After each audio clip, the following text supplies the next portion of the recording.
हरियाणा निकाय चुनाव के चलते सीएम सैनी का एक्टिव मोड जारी, कांग्रेस को लगाई लताड़। सीएम सैनी ने यमुना पर आम आदमी पार्टी को घेरा, केजरीवाल के भी लिए मजे। बीजेपी नेता मजिंदर सिंह सिरसा का आम आदमी पार्टी पर प्रहार, केजरीवाल को बताया कट्टर बेईमान। नमस्कार, आप देख रहे हैं punjabkesari.com। चल रहे रुक करते हैं हरियाणा की कुछ बड़ी खबरों की तरफ। सबसे पहले बात कर लेते हैं हरियाणा में होने वाले निकाय चुनावों की, जिसको लेकर बीजेपी जहां एक्टिव मोड में नजर आ रही है, वहीं कांग्रेस कहीं ना कहीं अब भी बीच मझधार में फंसी हुई नजर आ रही है, क्योंकि जो कांग्रेस के दिग्गज नेता हैं, जो बड़े बड़े नेता हैं, वो कहीं ना कहीं प्रचार प्रसार से पीछे हुए नजर आ रहे हैं, जिसका फायदा बीजेपी आने वाले निकाय चुनावों में ले सकती है। बहरहाल अब सीएम सैनी ने कांग्रेस को आड़े हाथों लिया है और साथ ही साथ उन्होंने कांग्रेस को खर्ची पर्ची के मुद्दे पे भी घेरा है, जिससे मैं दर्शकों को बता देना चाहती हूं कि खर्ची पर्ची वही मुद्दा है जिसके चलते विधानसभा चुनावों में कहीं ना कहीं बीजेपी को जीत की हैट्रिक लगाने में सहायता मिली थी। कांग्रेस ने जिस प्रकार से विधानसभा चुनावों में अपनी अंतर्कलह को नहीं मिटाया और वो लगातार मैं की राजनीति करती रही और उसका खामियाजा उन्हें भुगतना पड़ा था, ठीक वैसे ही सियासी गलियारों में अटकलें लगाई जा रही है कि शायद इस बार भी अगर कांग्रेस ने अंतर्कलह नहीं मिटाई तो कहीं ना कहीं इसका फायदा बीजेपी को मिलेगा और निकाय चुनावों में भी बीजेपी बाजी मार जाएगी। बहरहाल सीएम सैनी ने किस प्रकार से कांग्रेस को लताड़ लगाई है, आप उसे सुने। 3 गुना गति से काम करेंगे, किसी के बात में भी ना आजियो भाई। एक कमल का फूल पार्टी ने अगर किसी को दिया है तो सैली मुजाल को दिया है। कई बार ये बात बोल देते हैं, क्योंकि मेरी आदत है, मैं सबसे बात करता हूं, हर वो बात बोल दें कहा जी मानू जतवा दो, कहा मुख्यमंत्री के पास चले जाएंगे। अरे पार्टी ने तो उनको भी नो एंट्री का बैन लगा दिया, जो पार्टी को छोड़ करके चुनाव में चले गए थे, उनको भी नो एंट्री का बैन लगा दिया। यह भारतीय जनता पार्टी है। अरे दुनिया के अंदर भारत का नाम ऊंचा हो रहा है, आज गरीब को सशक्त मजबूत किया जा रहा है। मुझे खुशी है आज आप लोगों के बीच में बताते हुए हमने एक और बड़ा निर्णय किया है। ये निर्णय किया है, एक योजना बनाई, संकल्प पत्र में भी हमने कहा था कि जो हमारे नगर पालिका, नगर परिषद या नगर निगम के अंदर कोई ऐसे व्यक्ति रहते हैं जिनके पास मकान नहीं है, मकान बनाने के लिए भूमि नहीं है, हमने योजना बना करके मुख्यमंत्री उत्थान योजना, मुख्यमंत्री शहरी आवास योजना बना करके हमने 30 गज का प्लाट देने का काम ये हमारी सरकार कर रही है। भाइयों, हमने नगर पालिका, नगर परिषद और नगर निगम के अंदर अब तक 14 शहरों में 15,340 लोगों को हमने 30 गज के प्लाट दे दिए हैं, और जो छूट गए हैं 12 मार्च के बाद जब रिजल्ट आ जाएगा इसको फिर गति से आगे करने का काम हमारी सरकार करेगी। भाइयों, हमने यह भी निर्णय किया, जिन परिवारों के पास गांव के अंदर जमीन नहीं है, भाइयों हमारी सरकार ने निर्णय किया कि गरीब व्यक्ति को मकान बना करके देने का जिम्मा ये हमारी सरकार का है, हमारी गारंटी है, नरेंद्र मोदी की गारंटी है। मैंने अधिकारियों को कहा पूरी तैयारी कर लिया और 12 मार्च के बाद एक बड़ा कार्यक्रम होगा। पहले फेज के अंदर 1 लाख परिवारों को 100 गज का प्लाट देने का काम ये हमारी सरकार करेगी। भाइयों, हमने निर्णय किया है।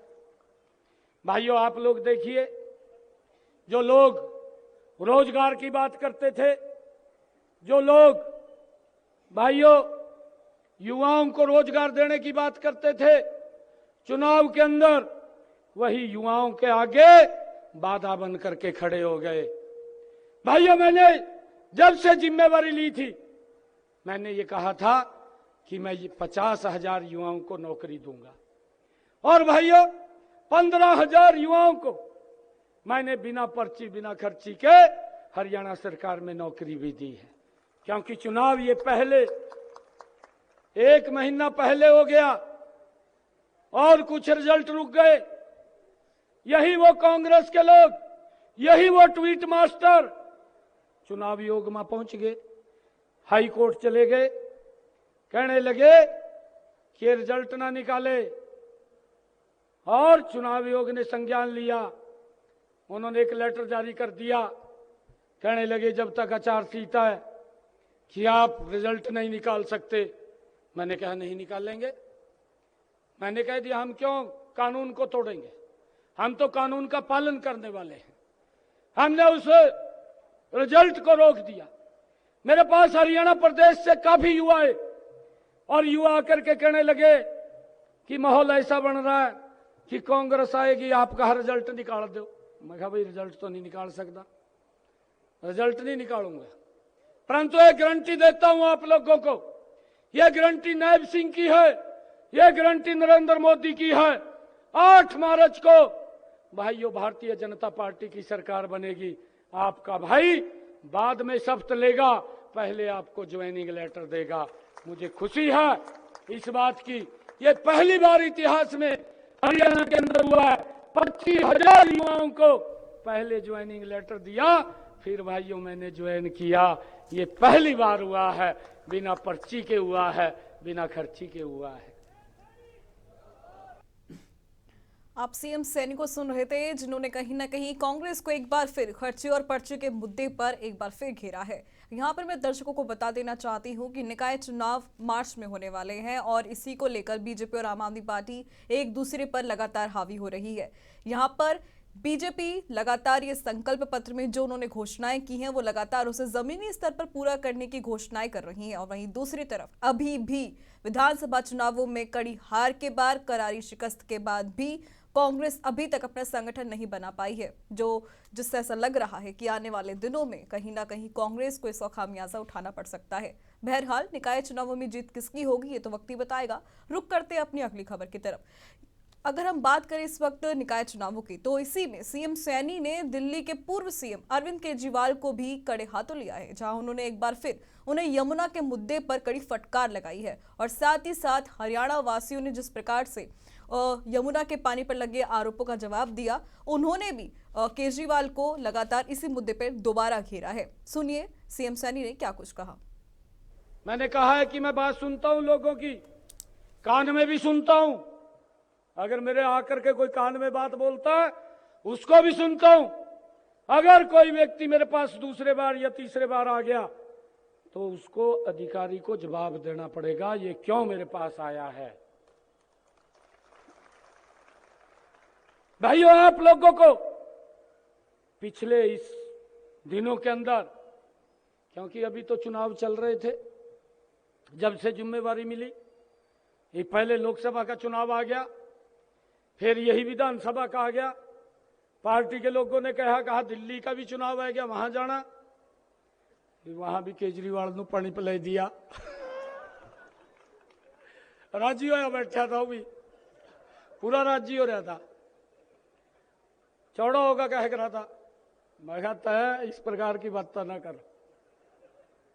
पूरे मंत्रिमंडल ने लेकर बैठ गया, कहा जी हरियाणा ने यमुना में जहर मिलाकर बेच दिया।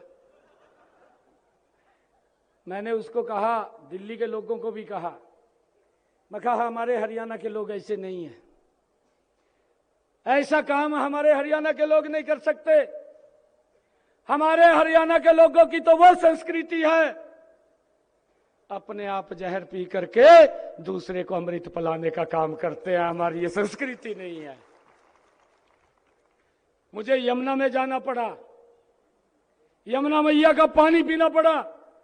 अरे भाई इतना बड़ा झूठ बोल दिया, ऐसे जिम्मेवार व्यक्ति ने बोल दिया, लोग पानी पीना बंद कर दे, भी जहर मिला दिया।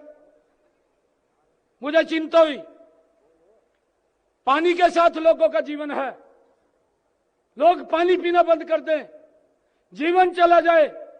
मुझे जाना पड़ा, पानी पीना पड़ा। मैंने मां मैया के चरणों में खड़ा होकर के कहा, मैं कहा इसका सुपड़ा साफ कर दे। सुपड़ा साफ कर दिया, राजी होया फिर जाता। मैं कहता है कहाँ फंस गया, मैं गलत फंस गया था। मैं कहने हरियाणा वाले या मैं कहने किसी ज्यादा मारा कमा। आप सीएम सैनी को सुन रहे थे, जिन्होंने अरविंद केजरीवाल को एक बार फिर यमुना के मुद्दे पर घेरा है। चलिए रुक करते अपनी अगली खबर की तरफ।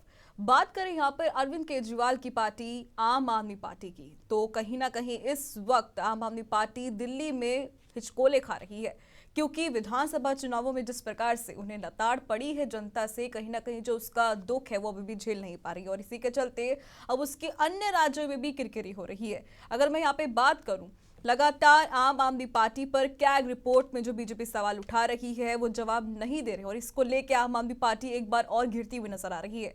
वहीं बात करें कैग रिपोर्ट में होने वाले घोटाले जो उजागर हो रहे हैं, पहले जो शराब घोटाला था उसको लेके कैग रिपोर्ट में दावा किया गया कि करोड़ों रुपए का घोटाला हुआ, और इसके बाद 2002 करोड़ रुपए का घोटाला हुआ, जिसका आम आदमी पार्टी की तरफ से अभी तक कोई बयान नहीं आया है। और अब सूत्रों के हवाले से जानकारी आ रही है कि मोहल्ला क्लिनिक में भी बड़ा घोटाला हुआ है। इस पर चर्चा करें इससे पहले आप आम आदमी पार्टी के नेता और कैबिनेट मंत्री मजिंदर सिंह सिरसा ने क्या कुछ कहा, पहले आप उसे सुने। आज अरविंद केजरीवाल जी के घोटालों की एक और कैग रिपोर्ट दिल्ली के विधानसभा के पटल पर रखी जाएगी। किस तरह से अरविंद केजरीवाल जी ने हॉस्पिटल सेहत सर्विसेज के नाम के ऊपर दिल्ली को लूटने का काम किया, हॉस्पिटल बनाने के नाम के ऊपर किस तरह से तय बजट से 350 करोड़ रुपया फालतू जो उन्होंने करप्शन के लिए अपनी जेबों में डालने का काम किया, किस तरह से मोहल्ला क्लिनिक जिनको कहते थे अमेरिका कनाडा देखने आता, उसमें बिजली ही नहीं थी, बिना बिजली के मोहल्ला क्लिनिक चले और उनको किराया भी देता रहे और लूटते रहे दोनों हाथों से दिल्ली को जो लूटने का काम किया था। आज दूसरी कैग रिपोर्ट भी बताएगी अरविंद केजरीवाल जी आपके सारे चिट्ठे खोलेगी और बताएगी कि तुम कट्टर बेईमान हो, कट्टर बेईमान हो।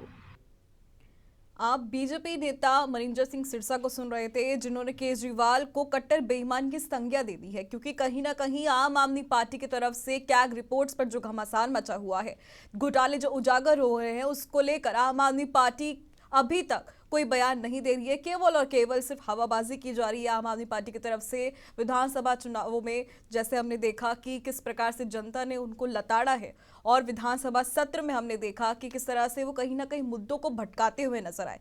तो इसे कहीं ना कहीं ऐसे कयास लगाए जा रहे हैं कि शायद आम आदमी पार्टी इन सवालों का जवाब नहीं देना चाहती है। मैं दर्शकों को एक रिपोर्ट साझा करना चाहती हूँ कि जिस प्रकार से अभी मजिंदर सिंह सिरसा ने, बीजेपी नेता हैं और पंजाबी मुख्य चेहरा माने जाते हैं इनके कैबिनेट मंत्री में, तो कहीं ना कहीं इन्होंने जो जिस मोहल्ला क्लिनिक की बात की है, जो मोहल्ला क्लिनिक की रिपोर्ट की वो घोटालों की बात कर रहे हैं कि 350 रुपए का जो घोटाला है वो क्लिनिक की तरफ से किया गया, क्योंकि ऐसा दावा किया जा रहा है कि मोहल्ला क्लिनिक में से 14 अस्पताल है जिसमें आईसीयू ही नहीं है, और इसके अलावा कुल जो केंद्र सरकार की तरफ से मदद दी जा रही थी आम आदमी पार्टी को, 785 करोड़ रुपए की दी जा रही थी, लेकिन उन्होंने उसमें से जो रुपए यूज किए हैं, जो रुपए इस्तेमाल किए हैं, वो 582 करोड़ रुपए है, और लगभग 350 करोड़ रुपए कहाँ गए, किस रिपोर्ट में है, इसका कहीं पे भी कोई पेशकश नहीं जारी की गई। और इसी को लेकर अब बीजेपी लगातार मोहल्ला क्लिनिक पर जो घोटाले के आरोप लगा रही है आम आदमी पार्टी, और कहीं ना कहीं वो सच भी साबित हो रहे हैं, क्योंकि विधानसभा चुनावों के दौरान जिस प्रकार से यमुना का मुद्दा भुनाया गया था, ठीक उसी प्रकार से इस मोहल्ला क्लिनिक का मुद्दा भी भुनाया गया था। और इसके अलावा अगर मैं बात करूं एक और रिपोर्ट की, तो स्वास्थ्य कर्मचारी और स्वास्थ्य भर्ती जितने भी उनके कर्मचारी थे, उनके वेतन को लेकर भी केंद्र सरकार ने जो पैसे मुहैया कराए गए थे वो यहाँ पर 52 करोड़ बताए गए थे, और आम आदमी पार्टी ने 30 करोड़ रुपए इस्तेमाल किए थे, लेकिन बाकी के जो बचे हुए पैसे थे वो कहीं ना कहीं आम आदमी पार्टी पर आरोप है कि वो चपत कर गए हैं। बहरहाल अब कैग रिपोर्ट पर आने वाले हरियाणा में निकाय चुनावों में भी लगातार जो पार्टी की जो किरकिरी हो रही है, वो दिल्ली की जो पूर्व सरकार थी आम आदमी पार्टी के लिए, वो लगातार उनके लिए नुकसानदेह साबित होगी। बहरहाल आज हरियाणा के लिए सिर्फ इतना ही। देश और दुनिया की तमाम खबरों के लिए आप देखते रहें पंजाब केसरी.com। नमस्कार।